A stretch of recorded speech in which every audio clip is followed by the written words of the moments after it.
பண்டு அறியேன் கூற்று என்பதனை இனி அறிந்தேன் பெண் தகையால் பேரமர்கட்டு.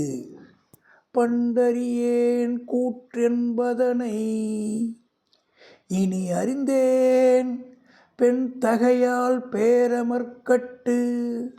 பண்டுனா பழமை, முற்காலம், நிதி இப்படி சொல்லுவாங்க.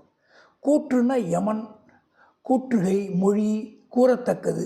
அவன் கூற்று சரின்னு சொல்கிறான், அப்போ கூறத்தக்கது, காலன் இப்படி சொல்லுவாங்க. அதுக்கு இன்னொரு பாட்டு கூட இருக்குது.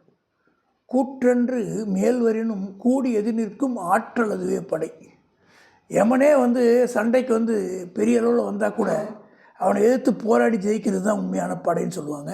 தகைனா பொருத்தமாக அமைதல், குதிர்தல், அடக்குதல், இப்படி பல அர்த்தம் இருக்குது. அதாவது பண்டறியேன் கூற்று என்பதனை, எனக்கு யமன்னா என்னன்னு தெரியாது, இனி அறிந்தேன் பெண் தகையால் பேரவு. அந்த பெண்ணை பார்த்த உடனே இப்போ தான் எனக்கு என்னென்னு புரியுது.